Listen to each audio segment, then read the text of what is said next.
ভয়ঙ্কর ধেয়ে আসছে রেমাল, ব্যাপক ক্ষয়ক্ষতির আশঙ্কা।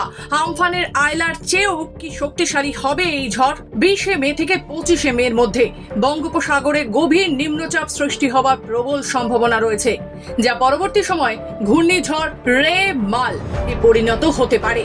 মে মাসের শেষে উপকূলে আছড়ে পড়ার সম্ভাবনা রয়েছে, তবে এটি একটি প্রাথমিক পূর্বাভাস মাত্র, যা পর্যবেক্ষণে বলা হচ্ছে। কোথায়, কবে, কখন, কত গতিবেগে আঘাত করবে সেটি এই মুহূর্তে বলা সম্ভব নয়। যত সময় যাবে ততই পরিষ্কার হবে যে ঝড় কোথায় কবে হবে। আতঙ্কিত হওয়ার কিছু নেই। ইতিমধ্যেই তৈরি হয়ে গিয়েছে এই ঘূর্ণাবর্ত। আগামী 20 মে এটি শক্তিশালী সাইক্লোনে রূপান্তরিত হবে বলে জানিয়েছে হাওয়া অফিস। এরপর 24 তারিখ নাগাদ অতি শক্তিশালী সাইক্লোনের আকার নিয়ে উপকূলে আছড়ে পড়তে পারে রেমাল।